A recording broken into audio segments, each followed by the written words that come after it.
Welcome to the SAG-AFTRA Foundation's Conversations at Home program. I'm Jenelle Riley from Variety. Before we're joined by today's guests, I want to let you know that the SAG-AFTRA Foundation is a nonprofit organization that relies entirely on donations to provide emergency assistance and free educational programs to SAG-AFTRA artists. This conversation today is made possible thanks to the generosity of our supporters.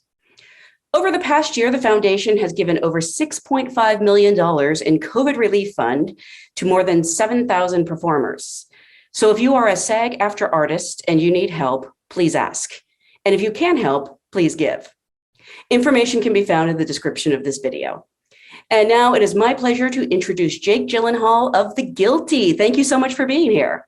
Hi, Jenelle. Thanks for having me. Thanks for doing this. Of course, absolutely. And I know that you know better than anyone everything I just said, because I know you've worked so closely with the SAG-AFTRA Foundation. Yes, I didn't know the $6.5 million, which was incredible to 7,000 people. It might just be me. I may just have high standards, but I think we can do even better. All right. I'll go on and do it now. Incredible. 1 second. Usually I start by asking people how they got their SAG card, but I've asked you that before, and I actually am curious, what was your first role ever as an actor? Like, were you someone who did school plays or even like nativity scenes or anything like that? When did you sort of know you had the bug for this? No, I always dreamed of being in a nativity scene, but growing up, my mother's Jewish, my father's Christian, so they were slightly competitive. So I never really got in there. But the very first role that I remember, besides performing as a little kid and falling in love with La Bamba and pretending to be Richie Valens after seeing the movie, and performing on my mother's bed, Bruce Springsteen songs with my tennis racket as a guitar, I think was the Scarecrow in The Wizard of Oz in elementary school. So now you're starring in The Guilty, which reunites you with director Anton Fuqua. How did this project find its way to you?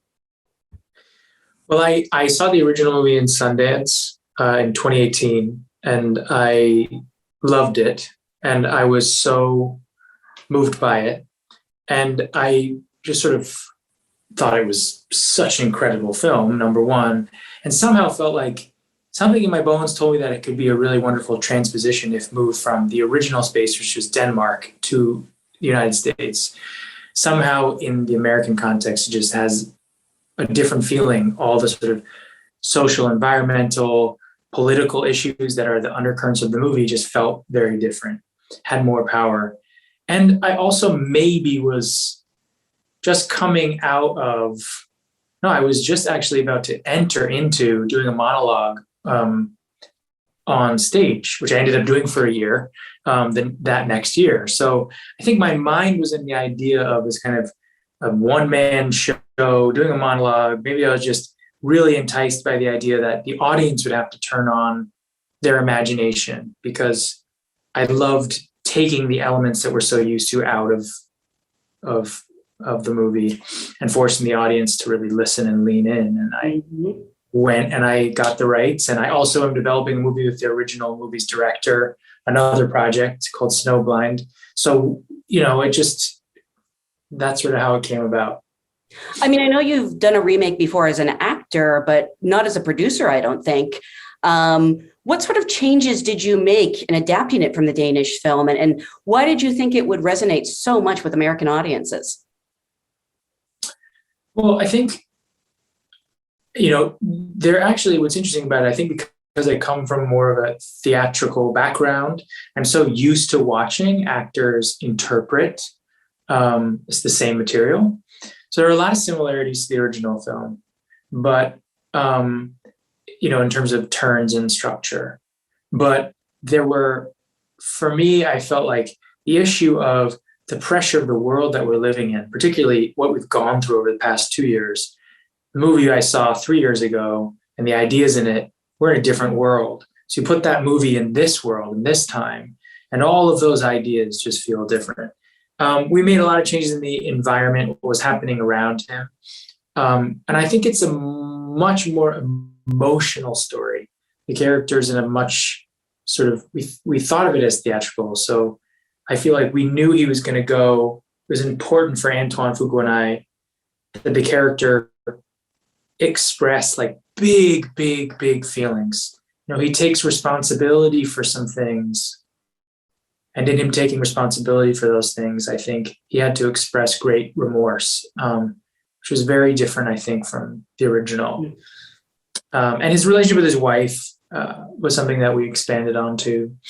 And just the subtle issues that happen in our systems, you know, we just added. But everything was like very subtle adds because the movie works on the mystery of what's underneath and having to fill in those gaps. So we didn't want to fill in too much. But this was the process of making The Guilty. Like this was me sitting at a desk and, you know, 8 actors calling in from all over the world. And we're in the middle of a take and it's really working. And they're all on Zoom. And somebody starts to, you know, in the middle. So it's probably happening. It did happen a little as you were. It was you and the duality of zip, zip, zip, zip. This whole thing is very meta. It's for all the actors to recognize the difficulty we all had as actors to connect to each other over this and still have to perform. It was like, it was quite frustrating because I do think that the idea of having to work with these technical pieces, I mean, as actors, we always have to adapt to all these new sort of technical things. We have to pretend most of the time, but we also have to adapt. We have to be adaptable to the arts and the sciences of it all. I mean, and necessity is the mother of all invention. And sometimes you learn things doing something a particular way. You know, I know in this case, you're acting with people who are on the phone with you. And I believe Antoine had to direct you from a van. I believe he wasn't actually on set. Were there things that you picked up in this new way of filming that you might use going forward?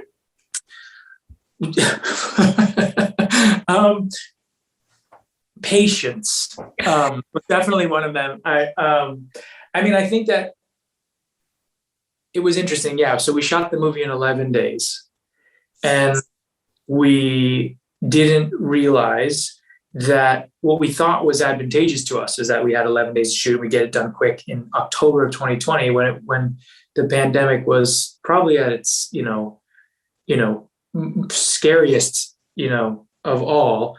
And LA was on a potential lockdown almost every day. So we thought, oh, we shoot it in 11 days, then it will keep us safer and less potential shutdown. What we didn't take into account really was that one factor of quarantine is 12 days. So if anything happened, that 12 days would mean we would lose all these wonderful actors that we were, you know, we had asked to do favors for us. Our crew would have to move on to different things. You know, the movie would probably fall apart. So the Friday before the Monday we were supposed to start shooting, Antoine Fuqua, our director, was near someone who tested positive and had to go into quarantine. So we had to either shut down the movie or figure out a way, because he subsequently tested negative in 2 or 3 days after that, how to get him to a place that he was away from set, but he could still direct. So we found this van.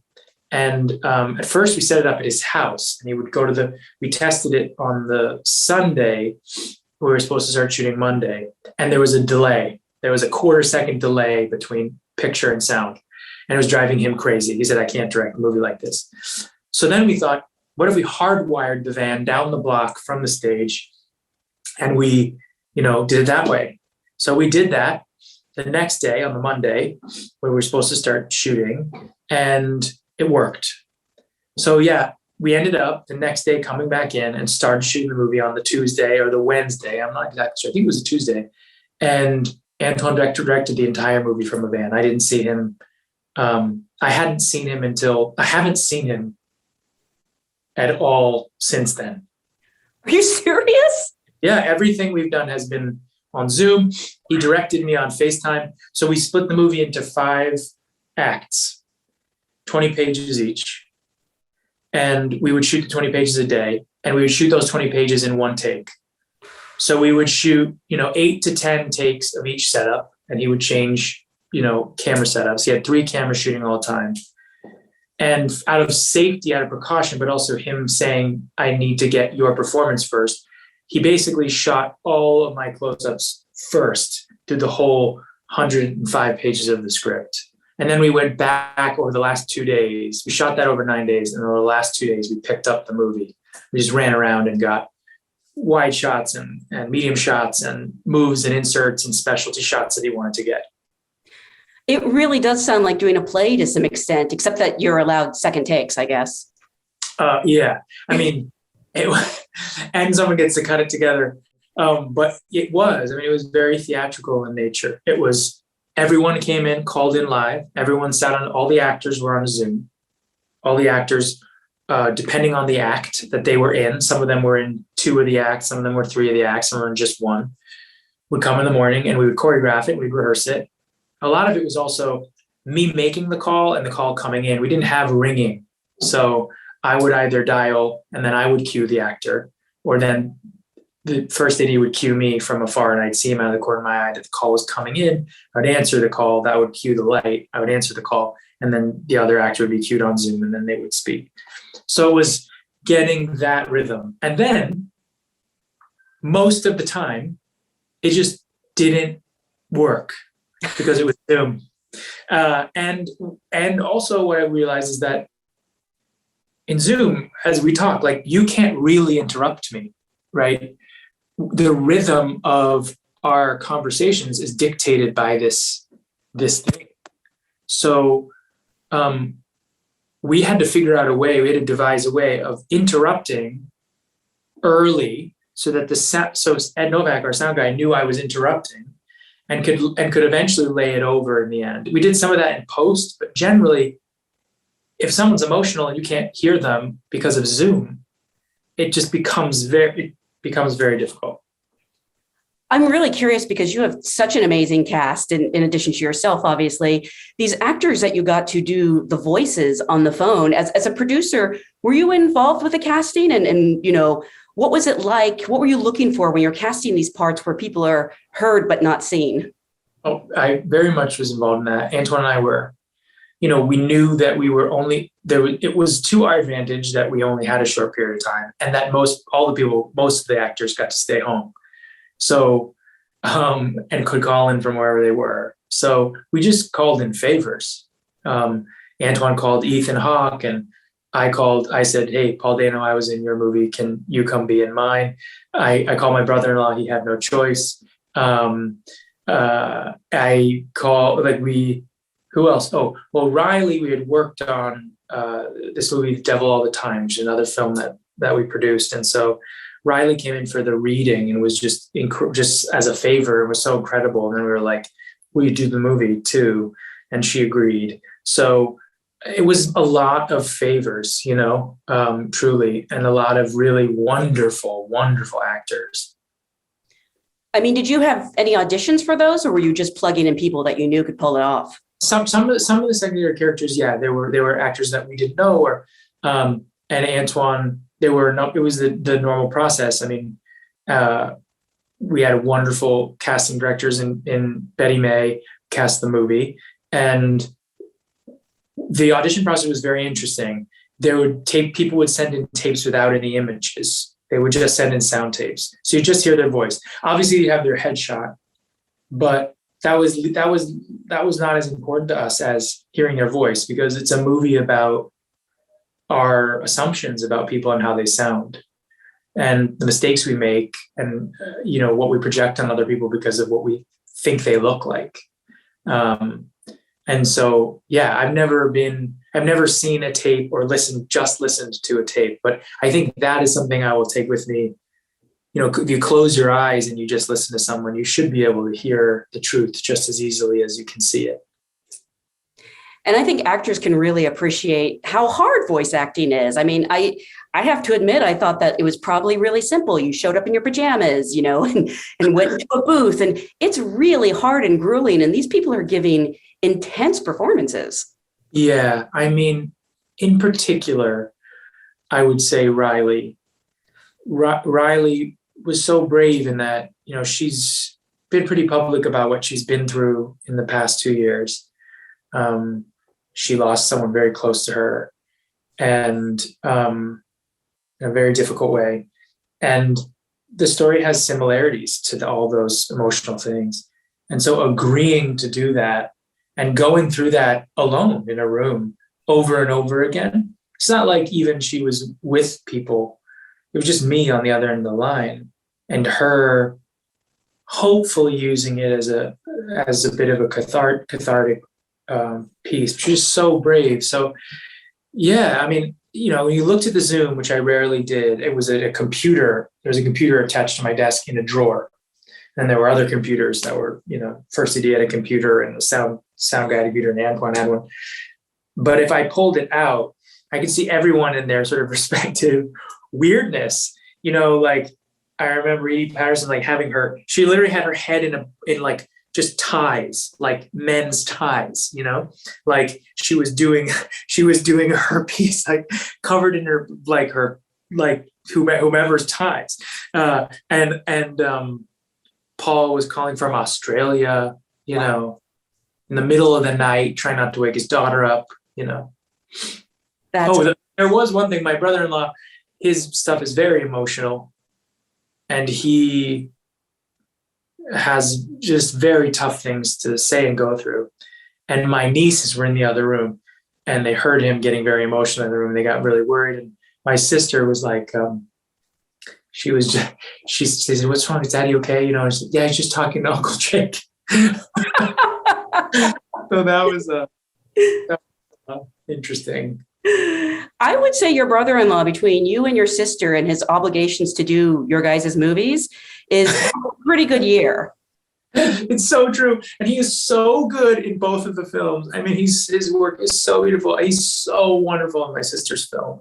Just like open and sexy and like amazing in it. He's just a badass. Yeah. Yeah. No, and he's great in this too. I was so happy I didn't know who the cast was until after the movie. That's part of the fun. Yeah. You have so much to do as an actor in this film, and you only had 11 days.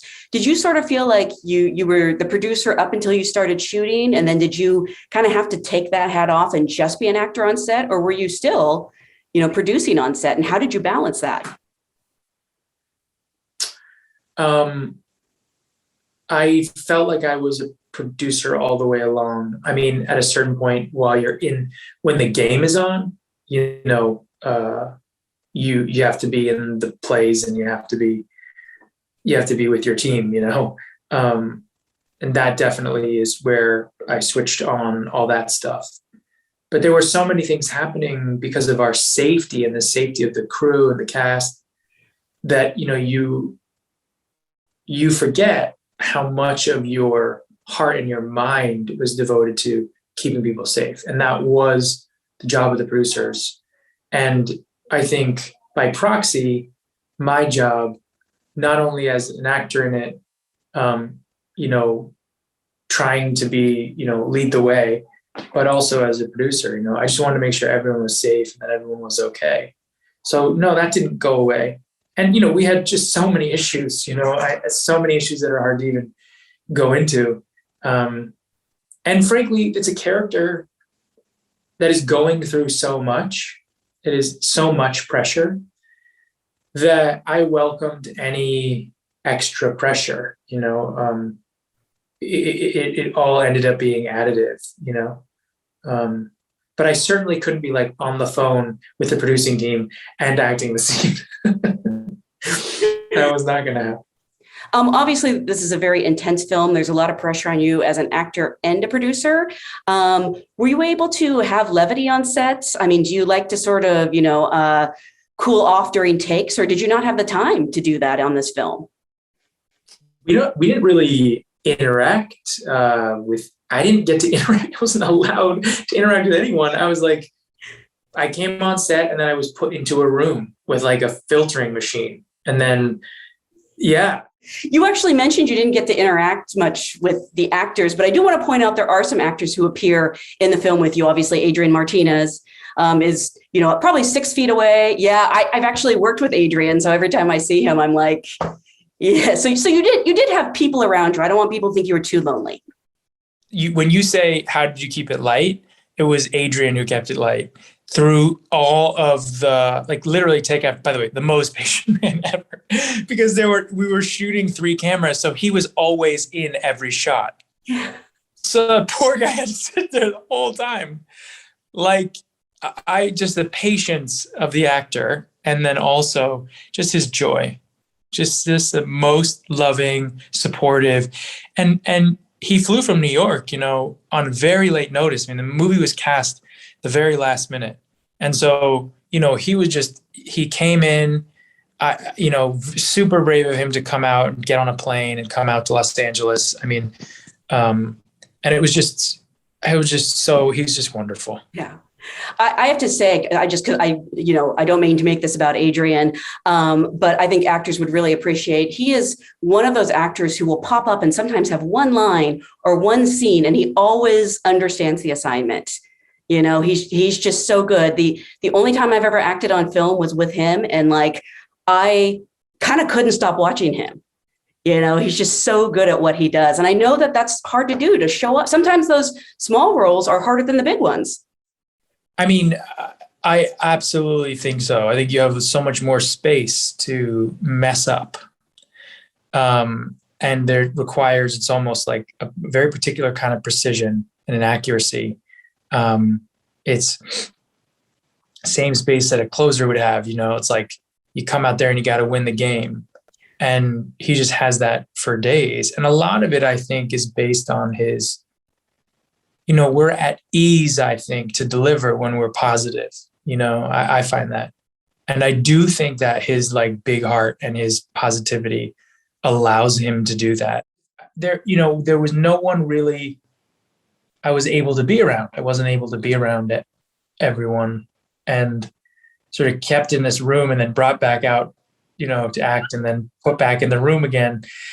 And for my own safety. But he was the only one who I could really be near, close to. And he just made it all better. I just have this image of you being hermetically sealed, and then they would bring you out and open you up for shooting. Sort of what it was. You know why I have that image? I have a Mr. Music doll that's still in its packaging. That's what I'm packaging. Yeah. I don't know if you've seen that or not. I've seen the Mr. Music doll. I had. It's the crowning achievement of my career. I mean, it's spectacular. In fact, I tried to explain it to Bong Joon-ho at the time, and I was like, just so you know, he's crazier in this than in Okja. And he was like, no. He's like, that's another one of the sweetest people I know. Oh my gosh, yes. Well, again, I want to thank you so much for being here on behalf of the SAG-AFTRA Foundation. Thank you for putting up with us. Thank you for sharing your experiences, process, and craft with your fellow performers. We so appreciate it. Thank you so much. And to all of the performers out there, we're getting back out there. There's going to be work. I know there is. There's starting to be. And particularly for those who are on the stage, I cannot wait to see all of you, no matter what you're doing. It's the joy of my week, my month, my year to go watch other people perform. And I can't wait to watch you do whatever it is that you do. So go do it.